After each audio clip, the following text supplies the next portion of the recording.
Mega times news బులెటిన్ల ముందుగా headlines. Telugu రాష్ట్రాల్లో భూ ప్రకంపనలు, ప్రజల భయంతో ఇంట్లో నుండి బయటకు పరుగులు.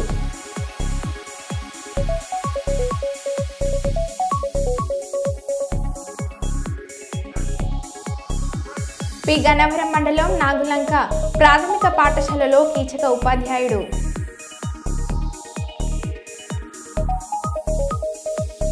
ఏటూరు నాగరం మండలం శంకర్రాజుపల్లిలో భూకంపం దాటికి ప్రహారీ గోడ కూలిపోయింది.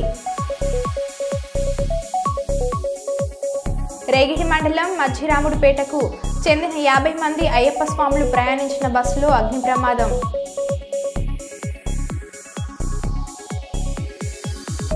ములుగు జిల్లాలోని ఏటూరు నాగరంకు ఆర్టీసీ డిపో మంజూరు చేస్తూ ఉత్తర్వులు జారీ చేసిన రాష్ట్ర ప్రభుత్వం.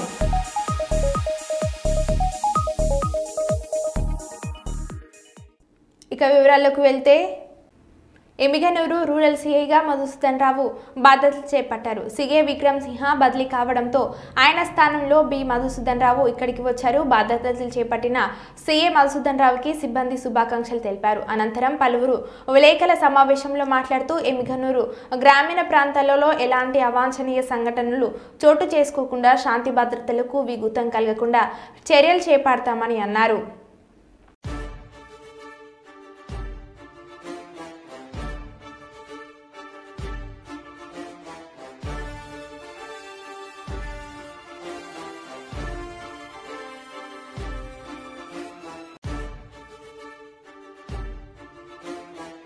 పాణ్యం నియోజకవర్గం ఓర్వకల్ మండల కేంద్రంలోని సామాజిక ఆరోగ్య కేంద్రంలో కమిటీ మీటింగ్లో పాల్గొన్న పాణ్యం ఎమ్మెల్యే శ్రీమతి గోడ్చెర్తారెడ్డి. ఈ కార్యక్రమంలో సంబంధిత ప్రభుత్వ అధికారులు మరియు మండల టీడీపీ నాయకులు తదితరులు పాల్గొన్నారు.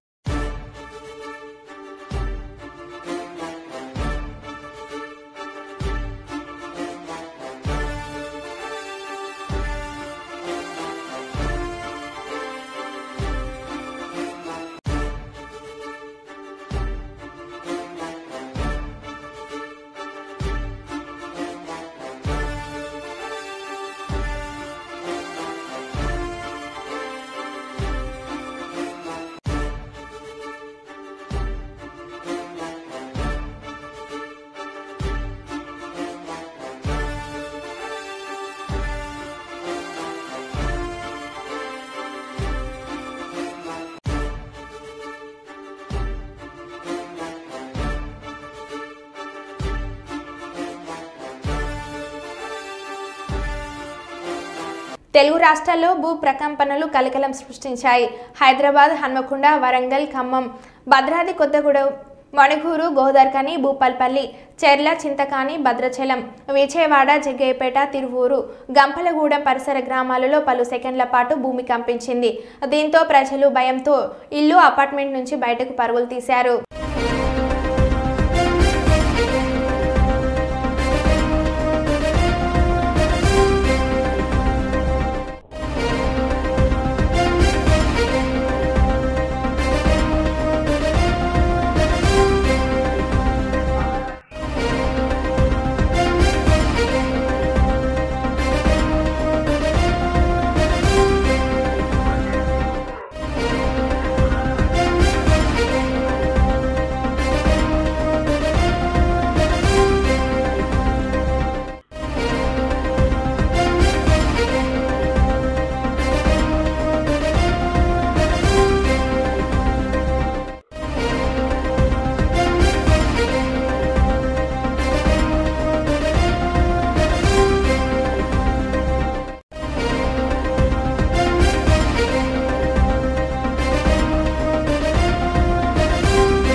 జిల్లాలోని ఏటూరు నాగరంకు ఆర్టీసీ డిపో మంజూరు చేస్తూ ఉత్తర్వులు జారీ చేసిన రాష్ట్ర ప్రభుత్వం 3 రాష్ట్రాల సెంటర్గా ఉన్న ఏటూరు నాగారంకి ఆర్టీసీ బస్ డిపో మంజూరు కావడం పట్ల రాష్ట్ర పంచాయతీరాజ్ గ్రామీణాభివృద్ధి శ్రీ శిశు సంక్షేమ శాఖ మంత్రి సీతక్క హర్షం. ఏటూరు నగరంలో బస్సు డిపో మంజూరు కావడంతో ఏజెన్సీ ప్రజల చిరకాల వాంఛ నెరవేరిందన్న సీతక్క సచివాలయంలో రవాణా శాఖ మంత్రి పొన్నం ప్రభాకర్, రవాణా శాఖ special chief secretary Vikas Raj ధన్యవాదాలు తెలిపిన పంచాయతీరాజ్ గ్రామీణ అభివృద్ధి శాఖ మంత్రి సీతక్క ములుగు డీసీసీ అధ్యక్షులు పైడకుల అశోక్ వాంఛ ఏటూరు నాగరం ఏజెన్సీ ప్రాంత వాస్తవ్యులకు రవాణా సౌకర్యం లేక ఎన్నో కష్టాలు పడుతుంటే మా సోదరుడు ప్రభాకర్ అన్న గారు ప్రత్యేక చొరవ చూపి ఇవాళ 3 రాష్ట్రాల సెంటర్ గా ఉండేటువంటి ఏటూరు నాగరం కేంద్రంగా మరి బస్ డిపోను మంజూరు చేస్తున్నందుకు వారికి ప్రత్యేక ధన్యవాదాలు. ఎప్పుడు కూడా మా ఏజెన్సీ ప్రాంత అటవీ ప్రాంత ప్రజలు గుండెల్లో గుర్తు పెట్టుకుంటారు. సమ్మక్క సార్లమ్మ దీవెనలు కూడా మీకు తప్పకుంటాయని తెలియజేస్తాను. అంబేద్కర్ కోనసీమ జిల్లా పి గన్నవరం మండలం నాగులంక ప్రాథమిక పాఠశాలలో కీచక ఉపాధ్యాయుడు 2, 3, 4 తరగతి చదువుతున్న విద్యార్థుల పట్ల అసభ్యకర ప్రవర్తన, లైంగిక దాడికి పాల్పడుతున్న ఉపాధ్యాయుడు విద్యార్థులకు సెల్ ఫోన్లో అసభ్యకర చిత్రాలు చూపిస్తూ వారిని తాకరని చోట తాకుతూ మానవ మృగంలా ప్రవర్తిస్తున్న 58 సంవత్సరాల కీచక ఉపాధ్యాయుడు ఈ విషయం అంతటిని స్కూల్లో పనిచేస్తున్న ఆయే గమనించి విషయం స్థానికులకు తెలపడంతో ఉపాధ్యాయుడికి దేహశుద్ధి చేసి పోలీసులకు అప్పగించారు. పోలీసులు కేసు నమోదు చేసి దర్యాప్తు చేస్తున్నారు.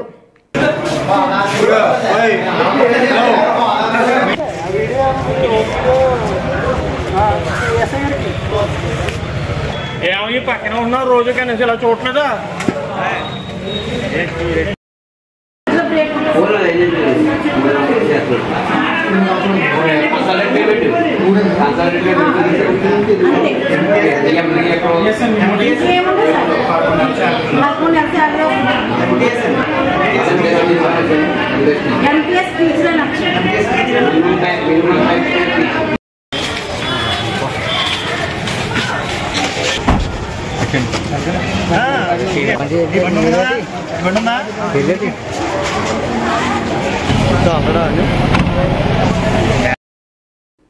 బీజేపీ కూటమి ప్రభుత్వం అధికారంలోకి వచ్చిన తర్వాత యువతకు తీరని అన్యాయం జరిగిందని జాతీయ యువజన కాంగ్రెస్ కార్యదర్శి, రాష్ట్ర యువజన కాంగ్రెస్ వ్యవహారాల ఇన్ఛార్జి మమతా నాగిరెడ్డి అన్నారు.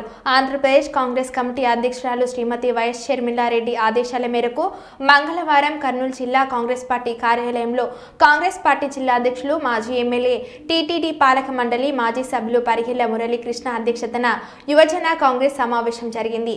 ఈ సందర్భంగా మమతా నాగిరెడ్డి మాట్లాడుతూ బీజేపీ ప్రభుత్వ హయాంలో నిరుద్యోగ యువతకు అన్యాయం జరిగిందని అన్నారు. వ్యవసాయ రంగాన్ని పూర్తిగా నిర్లక్ష్యం చేసి రైతన్నలు అప్పులపాలు చేసిన ఘనత బీజేపీదని అన్నారు. ఉద్యోగాలు కల్పించే ఒక పరిశ్రమ కూడా రాలేదని అన్నారు. ప్రభుత్వ పరిశ్రమలను, సంస్థలను ప్రైవేట్ పరం చేస్తూ అదానీ, అంబానీ కుటుంబాలకు ఉండింగం చేస్తుందని ఆరోపించారు. कांग्रेस ने पूरे देश भर में बहुत ही महत्वपूर्ण कैंपेन्स को लॉन्च किया है. एक है, पहला कैंपेन है नौकरी दो नशा नहीं और दूसरा है शक्ति अभियान.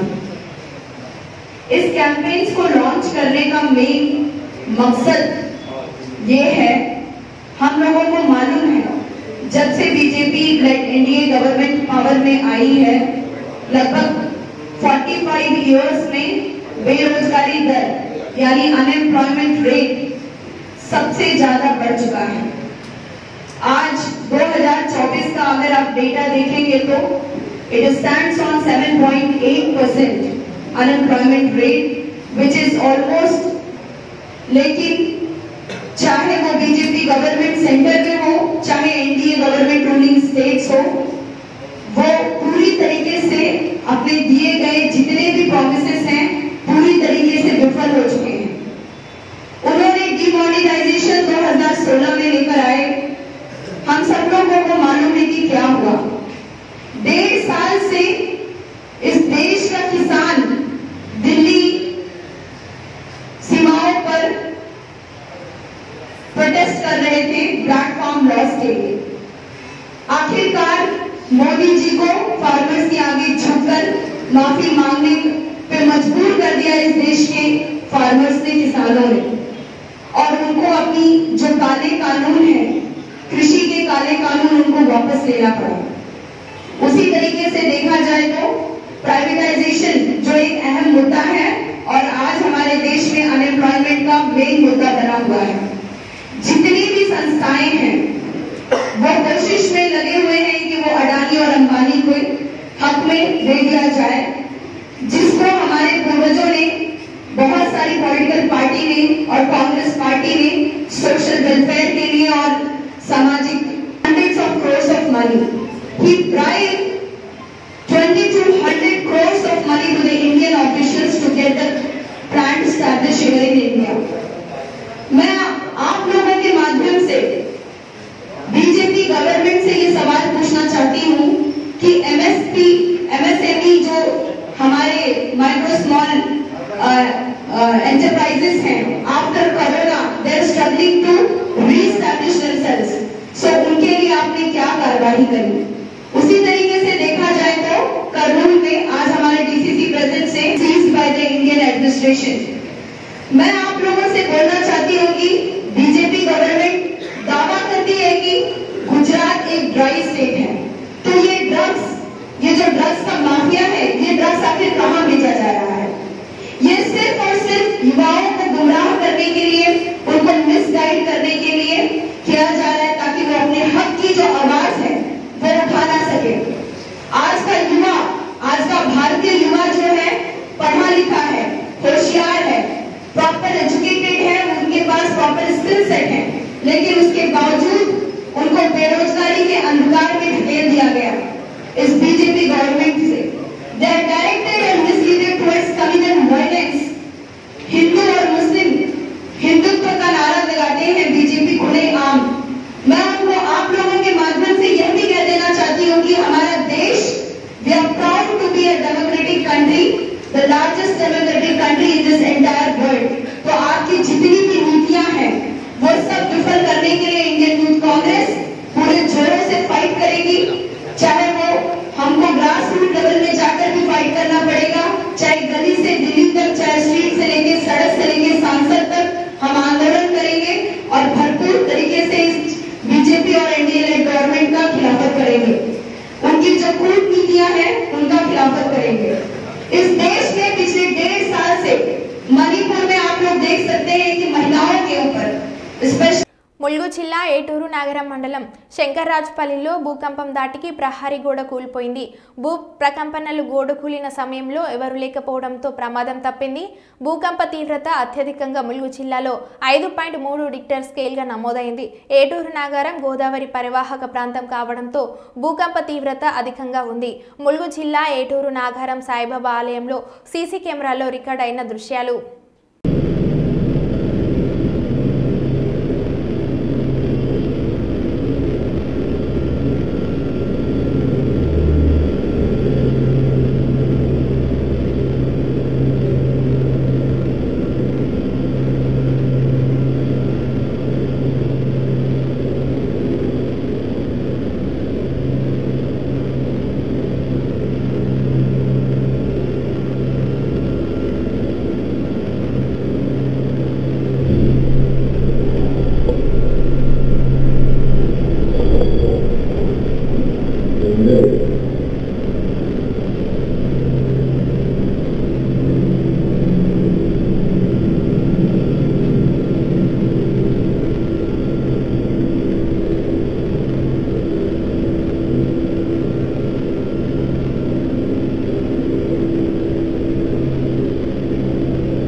మంగళవారం గూడూరు గజ్జలమ్మ నగర్లో వెలిసిన శ్రీ శ్రీ గజ్జలమ్మ తల్లికి హిందువుల శ్రేయస్ కోరి అందరి తరపున ఈ మేకపోతును హలాల్ కాకుండా మనమే ఒక వేటుతో బలి ఇవ్వడం జరుగుతుందని, కాబట్టి ఏ ఇతర కార్యక్రమాలు లేకుండా చూసుకొని అందరూ తప్పకుండా హాజరై అన్నప్రసాదం స్వీకరించి హిందూ ధర్మ రక్షణ పరిరక్షణకే అనంతమైన శక్తిని ఇవ్వాలని కోరుకుంటున్నామని అన్నారు.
మున్సిపల్ ఇంజనీరింగ్ కార్మికులు పాణ్యం ఎమ్మెల్యే గౌడ్ చేర్తారెడ్డిని కలిసి ప్రభుత్వం జీతాలు పెంచాలని, ప్రభుత్వం దృష్టికి తీసుకువెళ్లి సమస్యలను పరిష్కరించాలని ఎమ్మెల్యేకి వినతి పత్రం అందజేయడం జరిగింది.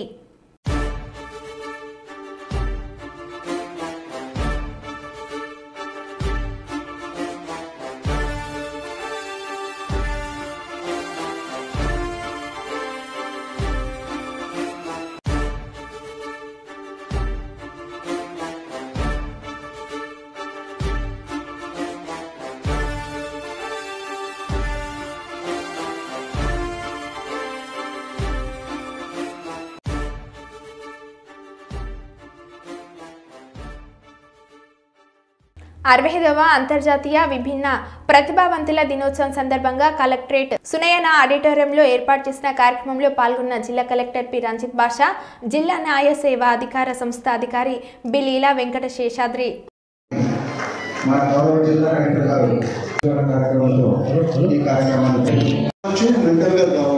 వీళ్ళందరినీ కూడా మనము డిజబిలిటీ అని అనుకుంటాం, అందరికీ తెలిసిన విషయమే కదా.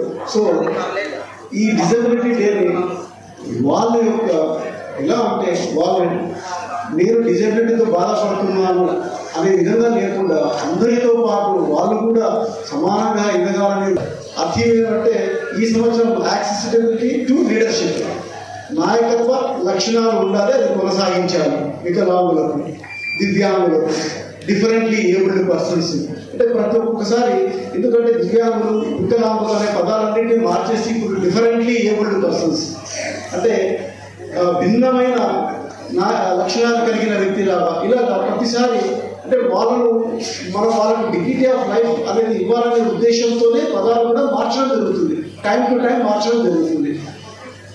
డిజేబుల్ పర్సన్స్ అలా డిక్లేర్ చేశారు, డిఫరెంట్లీ ఏబుల్ పర్సన్స్ అంటున్నాం. సో ఆ సంవత్సరం నుంచి ఇప్పటిదాకా ప్రతి సంవత్సరం ఈ డేని మనం ఈరోజు ఇంటర్నేషనల్ డేగా మనం డిక్లేర్ చేసుకుని ఈరోజు మనం అందరం కూడా కలుస్తున్నాం. సో అందరూ కూడా ఈరోజు ఎందుకు ఈ సమావేశం ఏర్పాటు చేసుకున్నాము, ఎందుకు ఆనరబుల్ జడ్జి గారు అందరూ మిగతా ఆఫీసర్స్ మీరందరూ ఇక్కడ సమావేశం అయ్యారంటే, ఒకసారి మనకున్నటువంటి హక్కులు చట్టాల్లో మనం ఏం చెప్తున్నాయి, మనకున్నటువంటి ఫెసిలిటీస్ ఏమైనా ఇంకా ఫెసిలిటీస్లో ఇంకా కొన్ని లోటుపాట్లు ఉన్నాయి, ఇంకా కొన్ని రిక్వైర్మెంట్స్ ఉన్నాయి, అవన్నీ కూడా చెప్పడం జరిగింది అందరూ కూడా. సో ఒక అజెండాతో ఎవరి 5 years ఒకసారి ఒక అజెండాతో ఈఎన్ఓలో ఈ ఇంటర్నేషనల్ డే జరిగినప్పుడు ఒక అజెండా, ఒక ఆబ్జెక్టివ్ తీసుకుంటారు. ఆ ఆబ్జెక్టివ్ ఏంటంటే, ఈసారి ఆబ్జెక్టివ్ ఏంటంటే amplifying the leadership of persons with disabilities for sustainable future. అంటే ఈ మన ఫ్యూచర్ డిసిషన్స్ తీసుకునే వాటిలో ఏదైతే డిసిషన్ తీసుకుంటున్నామో దాంట్లో కంపల్సరిగా ఇంక్లూజివ్నెస్ అంటే మీరు అందరూ ఇంక్లూడ్ కావాలి, అందరూ అందరూ లీడర్స్గా ఎదగాలి, మీరు అందరూ అభిప్రాయాలతో పాటు తీసుకొని ఒక ఫ్యూచర్లో సలహాలు కానీ ఒక గవర్నమెంట్ పాలసీస్ కానీ అనుకూలంగా రావాలి, లేదంటే మీ అందరినీ దృష్టిలో పెట్టుకొని చేయాలి, అప్పుడే ఇంక్లూజివ్ సస్టైనబుల్ ఫ్యూచర్ ఉంటుందని చెప్పేసి ఒక నుంచి ఇంకా ఫెసిలిటీస్ కొన్ని రిక్వైర్మెంట్స్ అడిగి చెప్తున్నారు. ఇప్పుడు ఒకే హాస్టల్ అడిగారు. సో ఇప్పుడు ఆల్రెడీ 80% కంప్లీట్ అయింది. రిమైనింగ్ బడ్జెట్ కోసం ఆల్రెడీ ఒక లెటర్ కూడా పంపించడం జరిగింది. ఒక డివో లెటర్ కూడా ప్రిపేర్ చేస్తాం. ఖచ్చితంగా దీన్ని ఫాలో అప్ చేసి డెఫినెట్గా త్వరలోనే దీన్ని ఓపెనింగ్ చేయడానికి చర్యలు ఖచ్చితంగా తీసుకుంటామని చెప్పేసి ఈ సందర్భంగా తెలియజేస్తున్నాం. రెండవది బ్యాక్లాగ్ వేకెన్సీస్ మొన్నే డిస్కస్ చేయడం జరిగింది. ఒక 17-18 దాకా వేకెన్సీస్ ఉన్నాయని చెప్పారు. మనం నేను వెరిఫై చేశాను, 65,000 ఉన్నారని మీ అసిస్టెంట్ చెప్పారు. డెఫినెట్ గా బ్యాక్లాగ్ వేకెన్సీ సంబంధించి గవర్నమెంట్ నుంచి ఎక్స్టెన్షన్ జీవో రావాలి. అది రాగానే ఖచ్చితంగా అన్ని వేకెన్సీ ఫిల్అప్ చేయడానికి చర్యలు తీసుకుంటాం. సో మూడవది ఒక వారంటీ గురించి ల్యాప్టాప్స్ ఇవన్నీ ఇస్తున్నారు కదా, వాటికి వారంటీ శాంక్షన్ లేట్ అవుతుంది అంటున్నారు. మరి ఇది ఒక ప్రోగ్రామ్ లాగా పెట్టుకోండి. ఎవ్రీ మంత్ మనం ఉన్న ప్రొసీజర్గా పాలసీ ప్రకారంగా ఎన్ని వచ్చు ఏంటని చెకప్ చేసుకుని గవర్నమెంట్ కానీ సిఎస్ఆర్ ఏదో యాక్టివిటీస్ మనం ప్లాన్ చేద్దాం. సో ఈ ల్యాప్టాప్స్ కానీ అదర్ మీకు స్టూడెంట్స్ ఎవరైతే ఉన్నారో వాళ్ళకి ఏదైతే రిక్వైర్మెంట్స్ ఉన్నారో అవన్నీ కూడా దీని ద్వారా చేస్తాం. అలాగే మ్యారేజ్ ఇన్సెంటివ్స్ ఇవన్నీ కూడా గవర్నమెంట్ పాలసీ ప్రకారంగా ఖచ్చితంగా ఇంప్లిమెంట్ చేయడానికి ఇబ్బందులు ఉంటే ఖచ్చితంగా వాటి మీద కూడా చర్యలు తీసుకుంటాం. డి శ్రీనివాస్ బాబు సార్ గారిని దృశ్యాలతో ఘనంగా సన్మానిస్తున్నారు. Big class. D Srinivas sir గారు టీచర్, తన సర్వీస్ గుర్తింపుగా మన గౌరవ జిల్లా కలెక్టర్ గారు సార్ చేతుల మీదుగా మరియు గౌరవ district legal service authority sir గారి చేతుల మీద దృశ్యాలతో ఘనంగా సన్మానిస్తున్నారు. సర్వీస్ అందించేందుకు గుర్తింపుగా గౌరవ జిల్లా అధికారుల చేత ఘనంగా దుశ్యాల మరియు ఆనరబుల్ డిస్ట్రిక్ట్ జడ్జి గారి చేతుల మీదుగా హర్నాథ రెడ్డి గారిని ఘనంగా దుశ్యాల మరియు మెమెంటో సెకండ్ ప్రైజ్ అందుకున్నారు. గౌరవ జిల్లా అధికారుల చేత సెకండ్ ప్రైజ్ అందుకున్నటువంటి అబ్దుల్ జావేద్ గారికి కూడా ప్రత్యేక ధన్యవాదాలు. శివగారికి కూడా ప్రత్యేక ధన్యవాదాలు సార్. మనందరం ఒకసారి మళ్ళీ పిక్ కొట్టాలి. మరో బులెటిన్లో మళ్ళీ కలుద్దాం. Stay tune.